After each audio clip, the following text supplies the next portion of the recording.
May mamumuhunan na namang bago sa Pilipinas, guys. Nabasa niyo na ba to? O baka di niyo pa nababalitaan kasi syempre palpak na naman ng PCO magbalita. Yung mga ganito dapat binibuild up to eh. Kaso wala. Anong aasahan mo sa PCO, di ba? Anong aasahan mo sa social media ng PCO? Syempre wala. Walang kwenta talaga ng PCO. But anyway, isang Thai na firm ang mamumuhunan ngayon sa Pilipinas, guys. Ito, ayan, ang balita, oh. Thai firm mamumuhunan ng mega farm sa Pilipinas na nagkakahalaga ng 1.5 billion pesos. Grabe, no? Ayan na, 1.5 billion pesos yan, guys. Mega farm. Nako, pag nag-umpisahan yan dito, mga kutsero, syempre, kukumpetensyahin na yan ni San Miguel. Kung kayo po ay nasa US, UK, Canada, Italy, France, Spain, Ireland, and Belgium, may pwede kayo magpadala ng mga inyong mga remittance sa Pilipinas gamit po ang Sendwave. Ang gagawin nyo lang ay download ang Sendwave app, gumawa kayo ng account, lagay nyo ba account details nyo, at pwede na kayo magpadala sa GCash, sa mga pawn shops through cash pickup, at iba't ibang mga bangko rin, no? Almost real time po yan, no? Sa mga bangko, lalo kung may online banking kayo. At kung sa inyo pong unang padala ay gagamitin yung aking promo code na Coach Jared, ay makakuha pa kayo ng karagdagang $20 free credit na pwede nyo rin ipadala sa inyong mga minamahal sa buhay. Kaya gamitin na po sa Sendwave sa inyo pong, para po sa inyong padala needs. Oo, sa inyong mga remittance needs. Diba? Kukompetensya na yan ni San Miguel, guys. Bakit? Syempre, trabaho. Aba, ganun talaga ang kapitalismo, guys. Ganun talaga ang kapitalismo. Yeah, US dollars nga. Yan. Dollars. Ano sabi ko? Pesos? Di dollars. Di dollars. US dollars ses. Di pala peseso ses, no? US dollars ses. Yan. Di ba?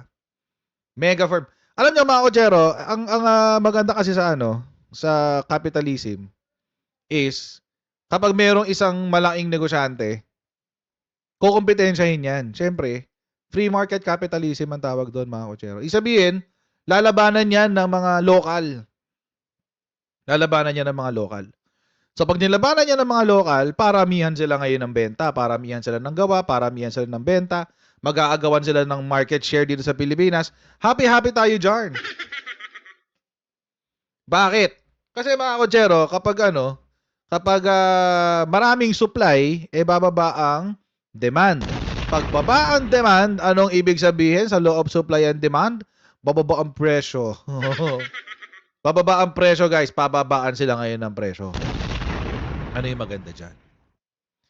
Yan yung maganda dyan, guys. At ang maganda, it's related to farming. Related to agriculture. Di ba? Mega farm. PH Mega Farm. Pinasalamatan ni Pangulong Ferdinand R. Marcos ang Thailand conglomerate na si Charoen Pokpan Group o CP Group na lang para madaling i-pronounce. Para sa plano nitong mamumuhunan ng humigit kumulang $1.5 billion or 87.5 billion pesos para makatulong sa pagpapalakas ng sektor ng agrikultura sa Pilipinas. Wow! Sino kaya ang local partner nito, ni CP Group? Siyempre, hindi pa naman pwede mamuhunan yung mga yan ng 100% kanila, di ba? Yun ang problema sa ating constitution. 60-40 yan, 60-40. So, malamang sa malamang, meron silang local partner. Sino kaya yung local partner nila? baka San Miguel din. Yung kanilang local partner. Ang sabi nila, ba't sa ilalim agad? Sa isang post sa social media, sinabi ni Marcos na naipagpulong siya kay CP Group Chairperson Chris na lang. Chris Chiaravanont noong Martes sa Laperal Mansion sa Malacanang para talakayin ng mga proyektong pang-agrikultura bukod sa iba pang mga paksa.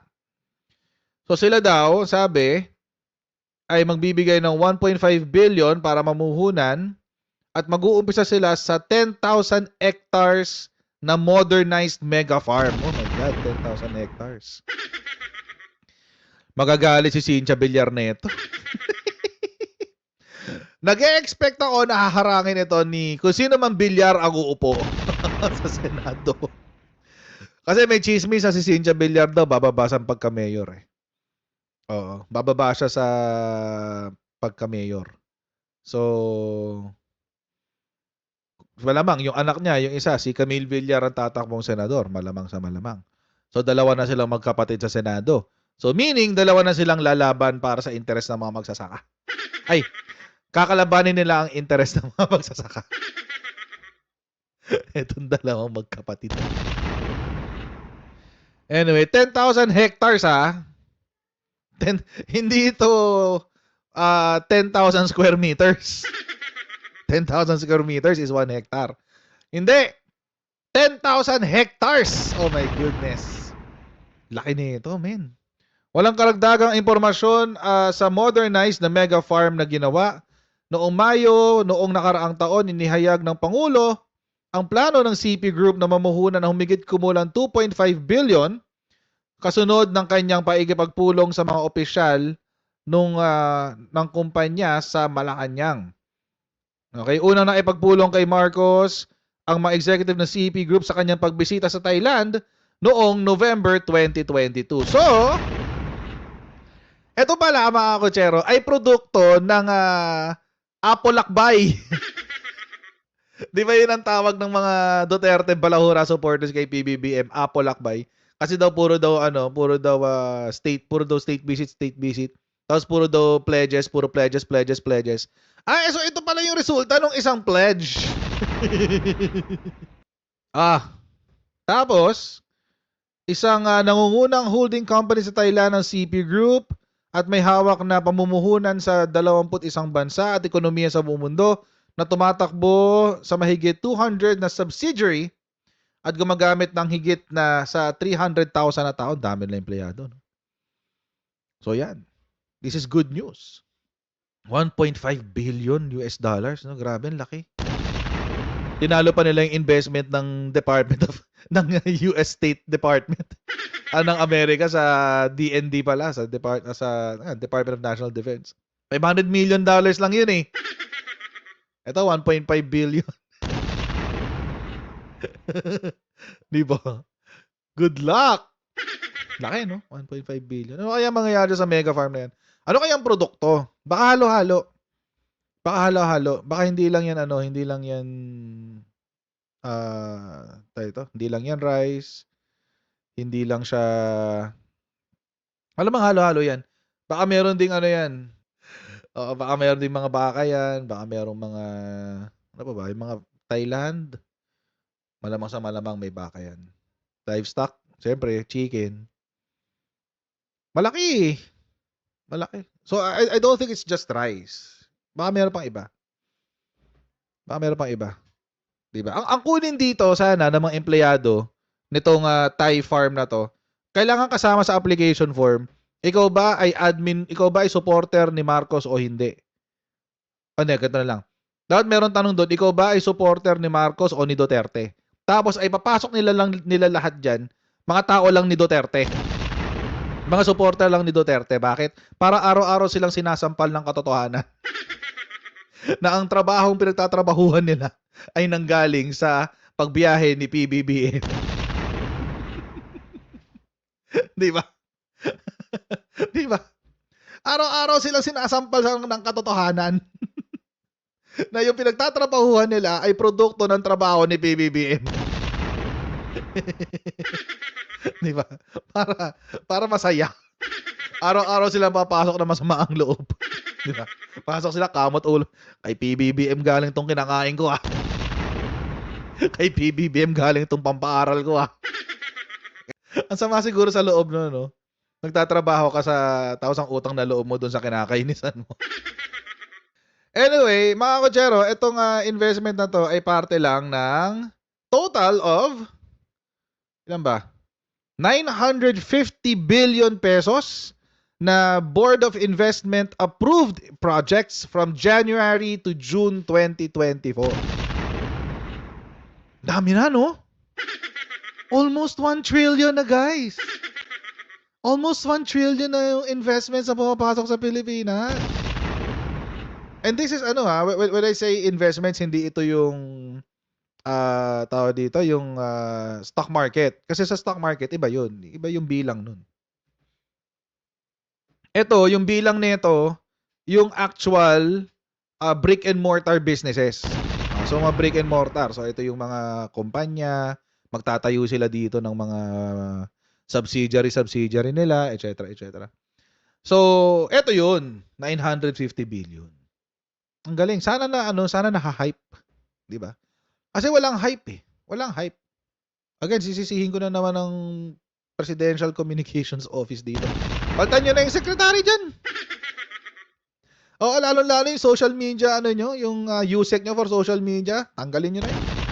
Pawalang kwenta. Pawalang kwenta. Anyway, di ba? Oh, alam nyo ba to? Alam nyo ba lahat?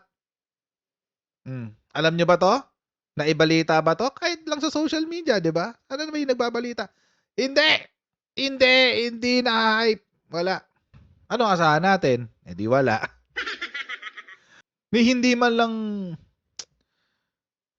alam niyo mga kochero, if there's one thing that the Duterte administration is really good at doon sa 6 na taon na nanungkulan si Digongong Duterte, isa sa mga now I realize na hindi palpak yung governance niya. Pero mga kochero, if there's one thing si Digong was really good at nung panahon ng administrasyon niya, magaling siya sa propaganda. Magaling siya sa propaganda. Na-maximize niya yung social media. Na-maximize niya yung paggamit ng trolls at ng troll farms para i-build up siya. Ang galing eh. Ang galing. Very organized. Alam ko yung hindi naman siya org chart, pero alam ko yung paano siya tumatakbo before kasi nakwento sa akin ng isa sa mga DDS bobolaggers. Meron silang source doon sa Malacanang, tapos ito, meron silang GC, may group chat sila. Lahat ng yung mga high level lang ang nandoon. Wala doon yung mga katulad ni nung mga bobong atis, mga ganyan. Walang ganun. Yung mga high level lang, yung mga matatalino muna. O yung mga matatalino muna yung nasa GC. Tapos yung mga matatalino na yon, ang gagawin nila, gagawa nila ng maraming kwento. Oo, yung ipopost nila sa kung saan-saan, tapos may mahabang explanation, tapos English para maka-intelligent, etc. etc. Tapos itong gagawa nila ng kwento, so i-hype doon. Pagkatapos nilang gawa ng kwento ng mga high-level bobolaggers nila, yung mga nasa ilalim, yung mga legit na bobo talaga. Yung mga bayaderos, si Bobong Aratilis, yung mga ganyan. Pipick upin nila yon, tapos papasimplihin nila para sa tenga ng masa. Para mas makuha ng masa yung ibig sabihin nun. So, papaturo sila doon sa mga matatalino, sa tanong nila, paano iba ikukwento yan doon sa yung kwentong kalsada, ganyan. Yon. So, 'di ba? Very systematic. May sistema. So ngayon, yung mga malalaki na yon, yung mga legit na bobo talaga, syempre dahil sikat, pipick upin ngayon yung mga balita nila ng yung mga vloggers na hindi naman kasama dun sa grupo pero kailangan ng content. So kukunin nila yon. And then, lalong kakalat. So ganoon yung nangyari noon. So, yan ay according sa kwento sa akin. Kwento lang naman. Hindi ko alam kung if it's true or not. But, yun yung kwento sa akin nung isa sa mga high-level DDS vloggers. Oo. Yung mga high-level DDS vloggers. Yun yung kwento nila sa akin. So, may GC sila, etc. etc. Tapos, i-orient nila yung mga nasa ilalim, yung mga bobo talaga, yung mga walang alam. O yun, i-orient nila. O ganito nyo ikukwento yan, ganito, ganyan. Kaya kung papansinin nyo, mga kochero, during the time of Duterte, ang unang maglalabas ng balita, yung mga high-level vloggers. Yung mga high-level vloggers. Yung mga matatalino. Tapos sa ilalim, tapos after nila maglabas, saka susundan, saka pipick upin ng mga nasa ilalim, mga bobo vloggers. Ayun. Uulitin lang nila yung sinabi ng matalino. Ulitin lang nila yon.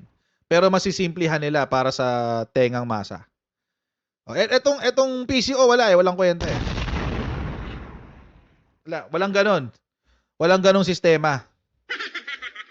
Walang ganong sistema. So, sorry sila.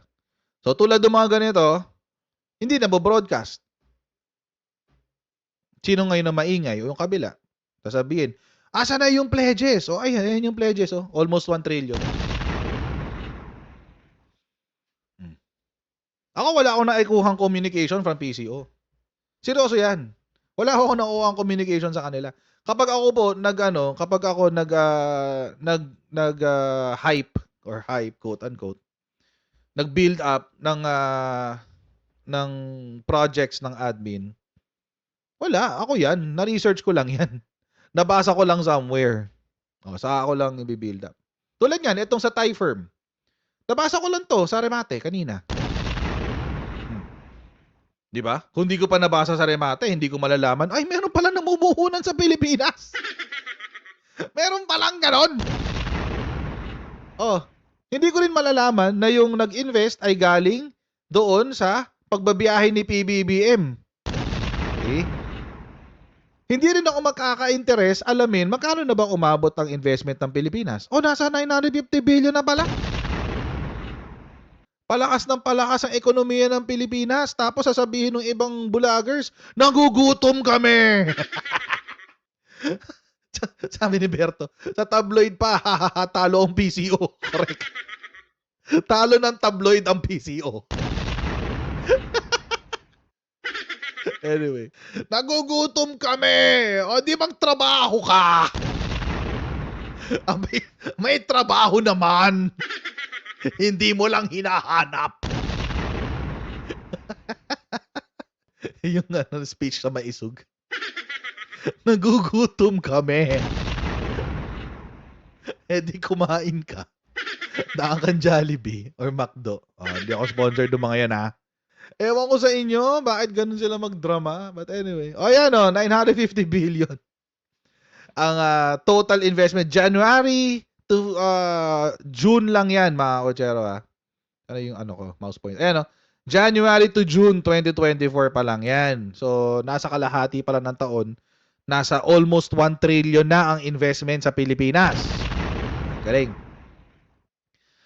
At 297 billion of investment ay by Ahunan Power Inc. So ito ay nasa electricity, gas, steam, and air conditioning supply sectors. Puro mga industrial to, guys. Puro industrial. In May 2024, several large-scale BOI-approved projects further energize investment landscape. Solar Solutions Incorporated led with a substantial 150 billion initiative in Calabarzon. Okay.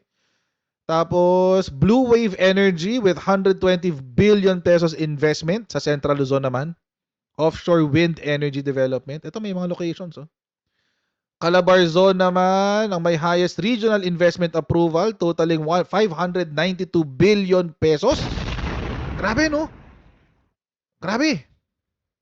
Ang yaman na ng Cavite, Laguna, Batangas. Ano yung zone? Luzon? Southern Luzon.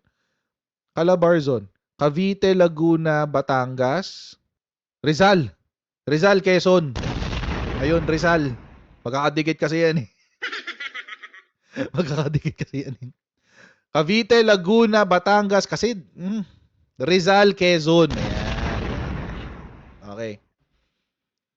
Ang yaman na ng Calabarzon, grabe. Ang daming investments. 592 billion pesos. Grabe naman. Oo. Shucks. Additionally, May 2024 witnessed approvals for substantial foreign equity investments. Energy Global International from Germany made 85 billion pesos investment sa Calabarzon. Manufacturing naman to. Calabarzon din. Hydropower Ventures, 75 billion investments sa hydroelectric power development sa Northern Mindanao. Grabe, pati investment sa Mindanao, no? Renewable energy. Ang daming investments naman ito, guys. Nakakainis naman si Bongbong Marcos. Ang dami-dami pumapasok na investors. Grabe, magugutom ka talaga eh. Well, in fairness mga kotsero, sa Cavite, sa Calabarzon kasi, andito karamihan ng mga industrial park. Ayan, sa Cavite, sa Laguna, dito lang sa ano eh, sa may Santa Rosa, may ano ka na eh. Liip Industrial Park. Light Industry Industrial Park yata, kaya Liip eh.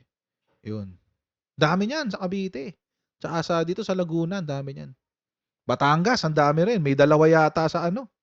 May dalawa yata diyan sa Batangas.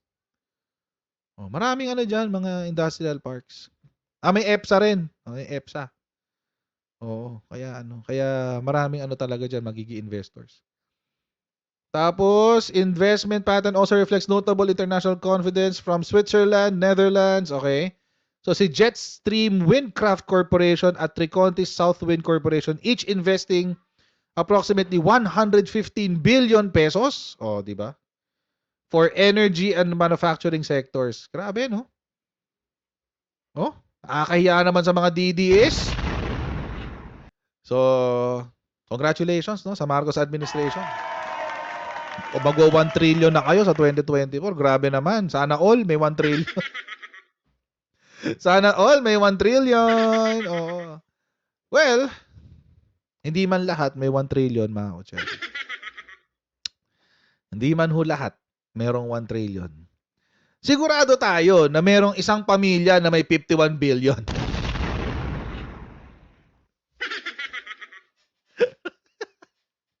Or hindi man 51 billion, kumurot sila sa 51 billion. Diba? Sure tayo doon, guys. Na merong isang pamilya na kumurot sa 51 billion DPWH flood control projects. So mga kotsero, hanggang dito lang po muna tayo sa ating live stream for today. Huwag niyo pong kalimutan mag-like, mag-share at mag-subscribe sa Coach Jared YouTube channel, and pa-follow din po tayo sa ating Facebook page. Jared po dito ang pangalan, and I'll see all of you in our next live stream. God bless. See you next time, guys. Bye.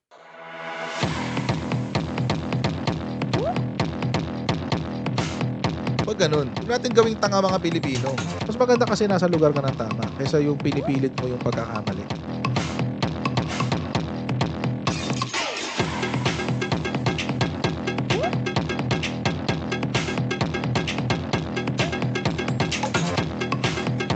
Are they willing to go that far? Hindi makakalimutan ng Pilipino yan hanggat di nasasagot niya. Sino ngayon nagsasabi ng totoo?